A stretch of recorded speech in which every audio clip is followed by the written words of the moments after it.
Disclaimer: it's inspired by reality, shaped by imagination. What happens when Gary Oldman, the man known for disappearing so fully into characters that audiences forget he's even acting, walks into the Loose Women's studio and gets confronted by Denise Welch about the future of identity itself? What unfolds is a clash so sharp the panel could barely keep control of their own show. It all begins with a simple question. Should AI-generated voices and faces be legally labeled as fake? Gary arrives calm, measured, the kind of presence that instantly quiets a room. Denise, on the other hand, jumps straight into the topic with her signature fire, calling for strict laws and immediate action. What starts as a lively exchange about AI impersonations quickly turns into a high-stakes debate about truth, artistry, privacy, and the terrifying ease with which technology can steal a person's likeness. Within minutes, the studio audience leans forward in their seats. The hosts exchange nervous glances, and Gary, usually the one controlling every emotion with surgical precision, begins revealing how deeply personal this issue is for him. The discussion becomes so intense, so layered, that even the crew behind the cameras forget to breathe. The lights come up bright over the Loose Women's set, catching Gary Oldman in a soft halo as he takes his seat beside Denise Welch. The audience gives him a warm cheer, but there's a noticeable hum in the room, the kind that tells you viewers came ready for something more than a polite chat. Gary smiles politely, adjusting his glasses, settling with the grace of someone who spent decades under hot lights. Denise offers him a quick grin, but there's a spark in her eyes already. She's gearing up. Kay Adams opens the conversation. Gary, we're so glad to have you with us today. We're diving straight into a topic you've been very vocal about, whether AI-generated voices and faces should be legally labeled as fake. Gary nods. It's overdue, frankly. That alone gets a ripple of surprise from the crowd.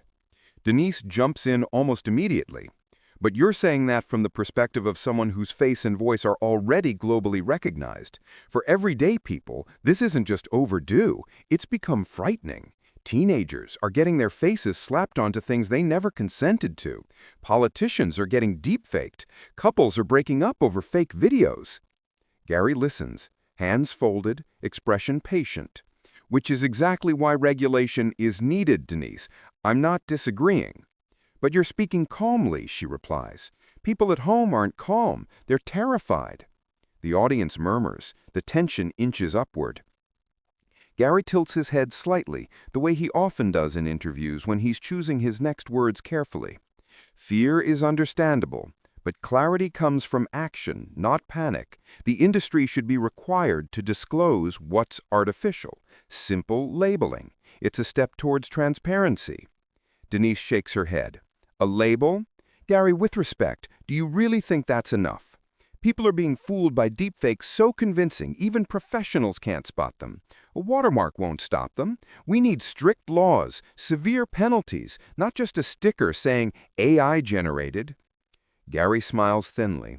You're arguing for the right thing.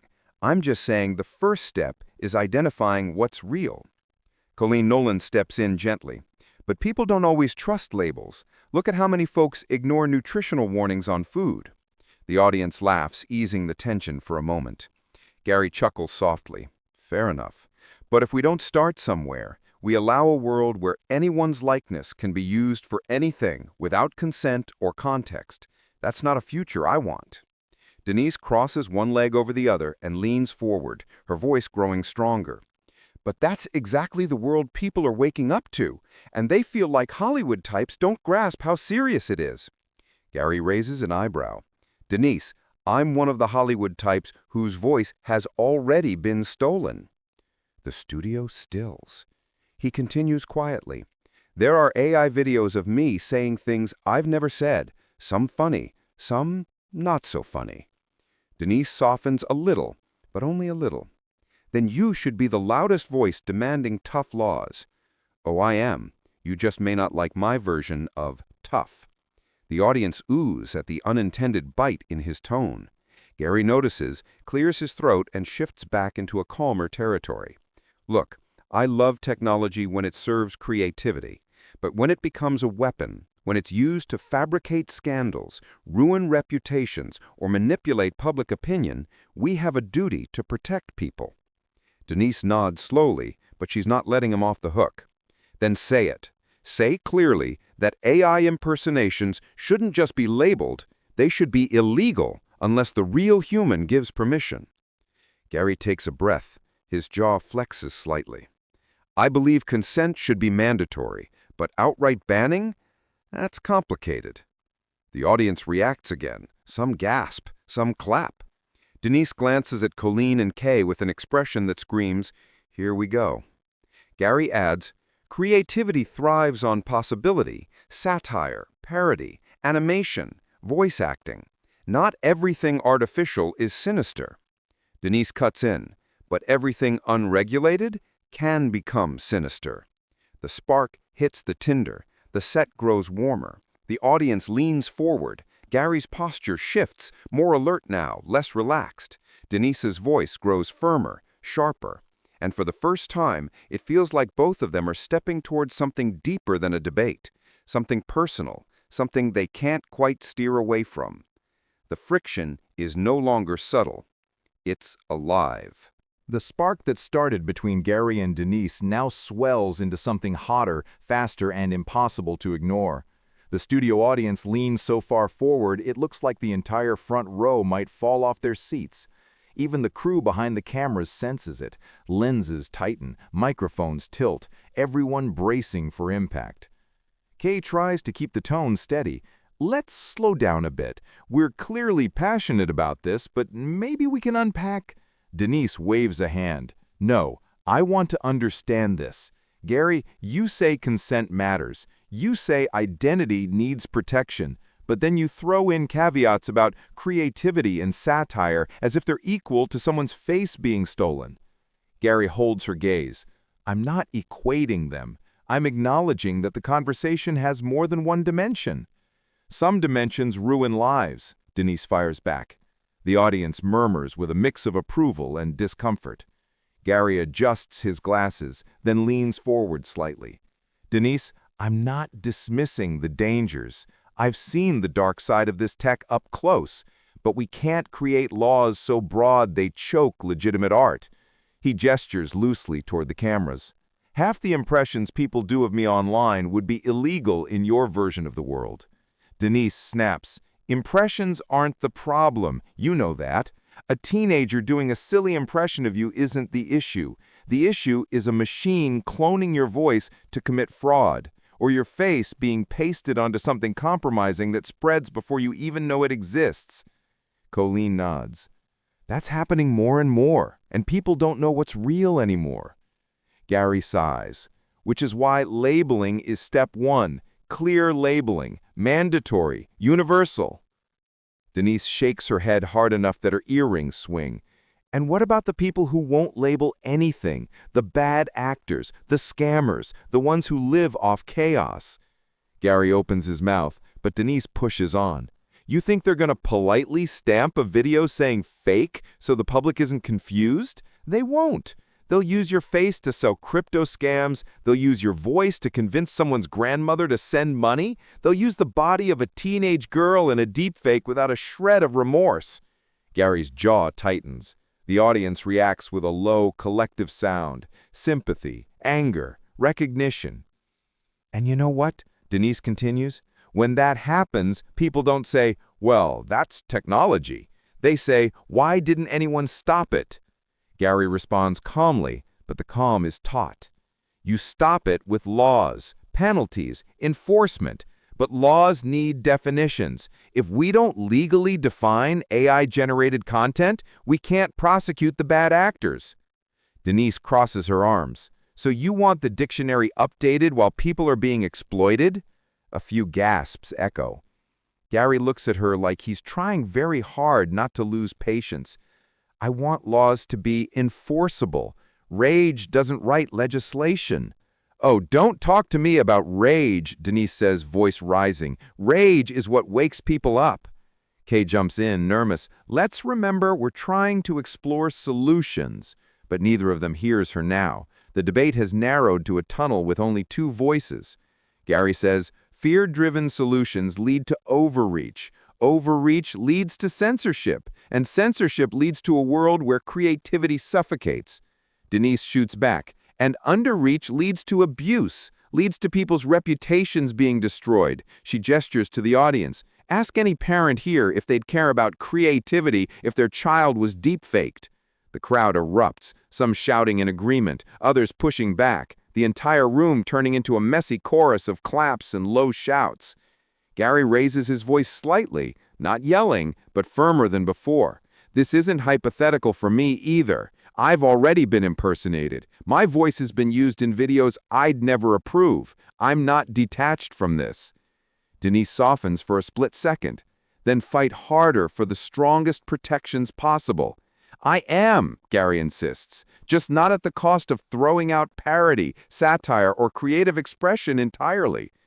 Denise frowns. No one is trying to end creativity, we're trying to end deception. Gary points subtly toward her, but when fear drives the conversation, everything looks like deception. That line hits Denise directly. She takes a breath, steadying herself. I'm not afraid, Gary, I'm furious. And sometimes fury moves mountains when calm discussions don't. The audience claps loudly at that, a wave of approval for her fire. Gary doesn't clap back. He leans in, quiet but intense, and sometimes fury burns the wrong things down. A heavy silence follows. Even Denise pauses at the weight of that. Colleen breaks the tension with a careful, almost whisper-like thing. We might need a commercial in a moment. But the argument isn't done, not even close. Denise sits up straighter.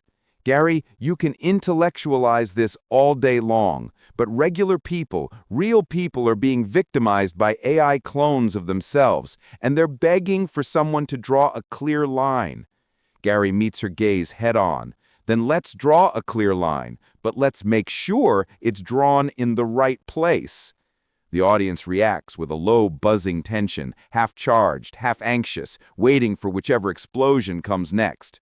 Both Gary and Denise sit rigid now, locked in a stare that feels seconds away from combusting, and the studio knows.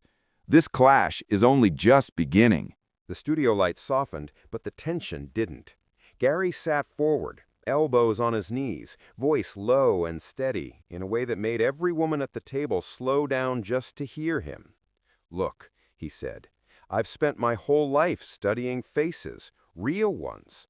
I can tell when someone's lying from a twitch in their eye or a breath they hold too long. But AI doesn't blink. It doesn't breathe. It doesn't give you a fair fight. And that scares me more than people admit. Denise crossed her legs and didn't look away. I'm not brushing off the fear, Gary. I'm saying we need nuance. Slapping the word fake across someone's image isn't nuance. It's a scare tactic, and it treats every viewer like they're a child. Gary gave a small laugh, the kind that wasn't amused. Denise, people fall for supermarket hoaxes. They fall for celebrity breakup rumors from accounts with 3 followers. You think they're ready for AI that can make me confess to a crime I didn't commit? People can learn, Denise shot back. Not fast enough, Gary replied. The audience murmured. Even the panel shifted, sensing the shift from debate to something far more personal. Kay looked between them.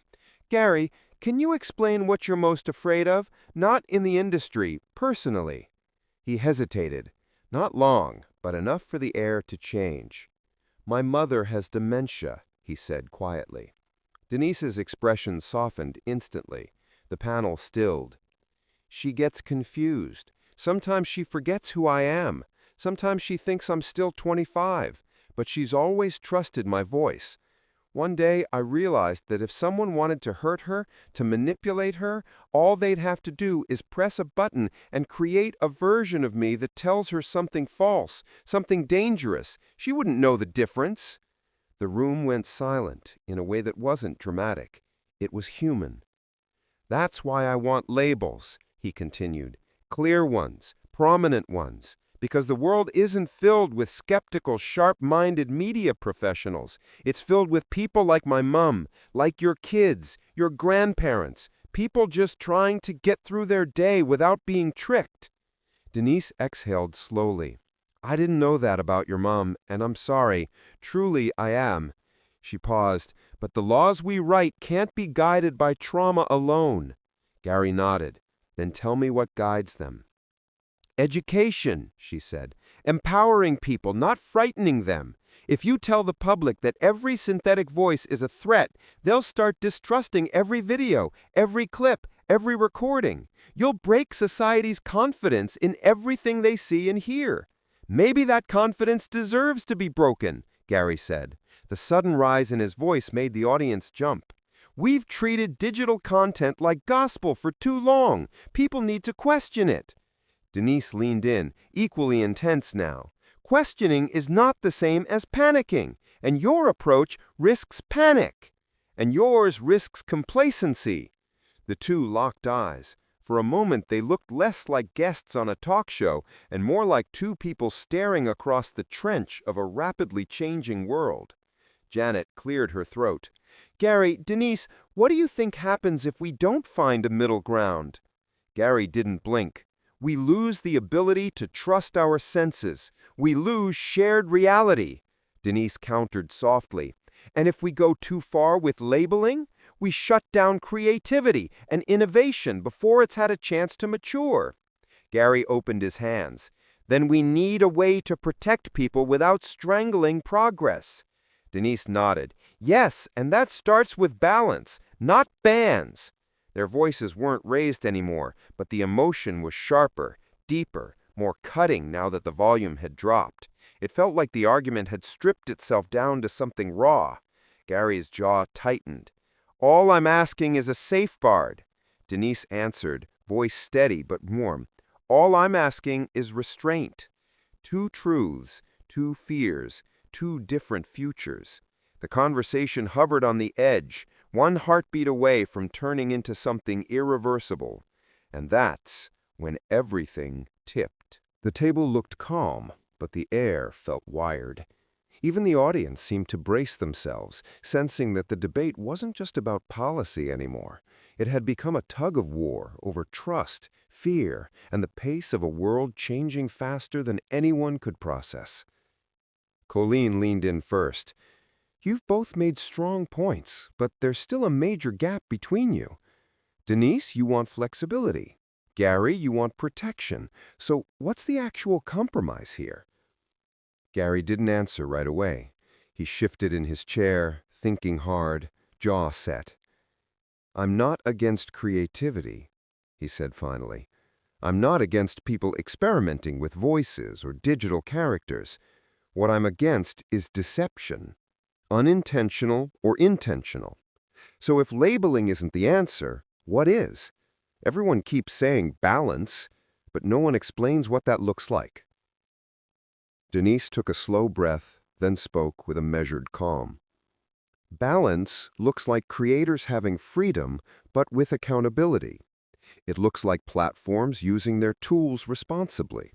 It looks like teaching people, especially older people, how to spot synthetic content, instead of relying on a legal stamp. Gary looked at her sharply. Older people like my mom? She winced. It wasn't a cruel comment, but it landed hard. No, I meant the public in general. But that's exactly the issue, Gary said. He tapped the table with 2 fingers, controlled but tense. People can't keep up. We barely can, and we're sitting at this table talking about it. My fear isn't hypothetical anymore. It's not a movie plot. It's already happening.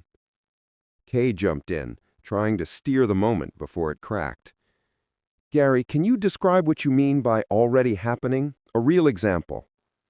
He nodded grimly.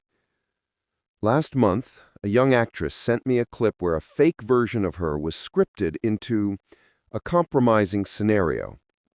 She's 24 and unknown. She didn't have the power or money to pull the video down, and she told me through tears that she wasn't sure if her career was over before it even started.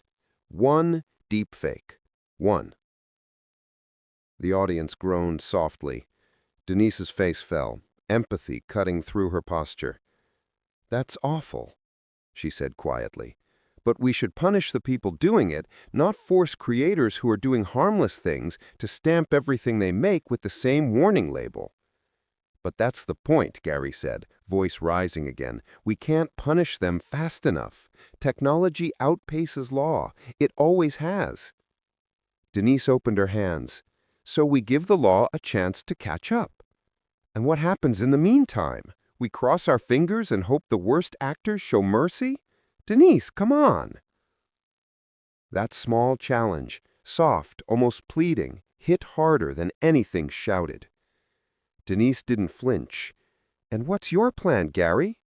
Mandatory labels on every AI voice, every AI character, every filter, every digital reconstruction in film, every documentary reenactment? Do you see how quickly that becomes censorship dressed as safety?" He shook his head. "This is not censorship." "It can be," she said, leaning forward. Their voices stayed low, but the words were sharp enough to draw blood. Colleen stepped in. "Maybe we're talking past each other. Denise, what would you say is the minimum reasonable safeguard?" Denise ran her hand through her hair. "Transparency, but not fear-based branding. Something gentle, built into menus or credits. Context. Not a giant blinking warning label that screams, 'Don't trust this,' at every frame." "Gentle is not enough," Gary said. "Too much is dangerous," Denise shot back. "So basically you're both rejecting each other's solutions while asking the world not to break?" "Maybe, but someone has to draw a line. If we don't, manipulation won't be rare, it'll be common." Denise pressed her hand to the table. "And if we overreact, we'll kill innovation. We'll make young creators feel like criminals for using tools that are becoming standard." The argument had shifted again. Now it wasn't just about AI. It was about trust, responsibility, fear of the future colliding with faith in it. Gary's voice softened, not calm, controlled. "My entire career has been built on craft, on truth in performance. If people can fake my voice and face with no guardrails at all, then what exactly am I bringing into the world? What value does authenticity have when the audience can't tell the difference?" That line hit everyone, even Denise. She held his gaze. Authenticity isn't gone. It's changing. You can either help shape that change or try to fight the tide. But Gary, the tide never loses. The remark wasn't meant as a taunt, but it landed like a blow. The audience gasped softly.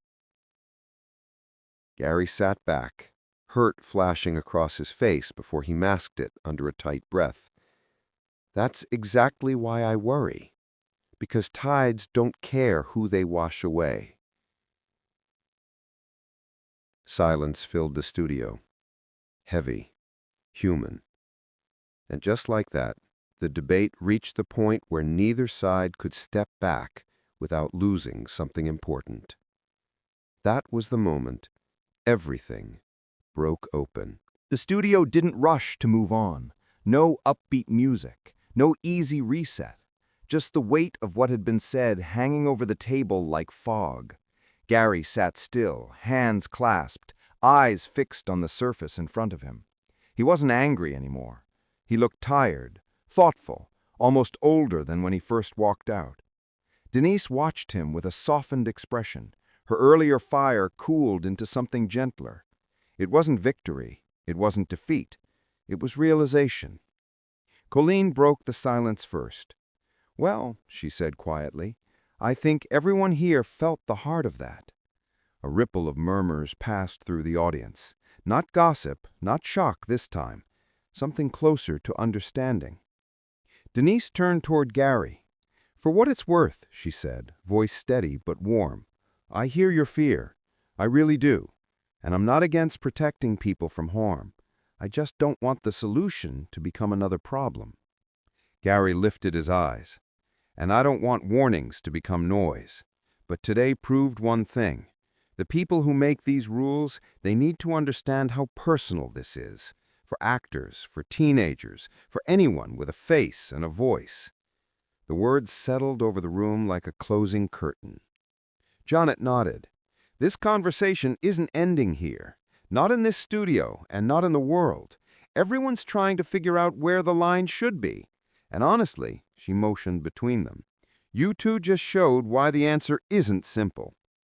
The audience applauded softly. Less of a cheer, more of a collective sigh, a release. As the cameras began to pan out, Gary leaned closer to Denise. The mics picked up just enough for the moment to linger. "Thank you," he said, "even when we disagree." She gave a small smile. "Thank you for fighting for something that matters." It wasn't a truce, not exactly, but it was respect, hard-earned and honest. Backstage chatter exploded the moment the show cut to commercial.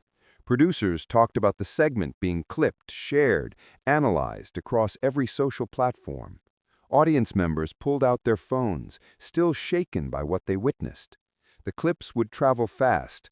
Gary's emotional story, Denise's sharp counterpoints, the silence that froze the room. Online, the debate was already beginning. Some took Gary's side, calling for strict protection.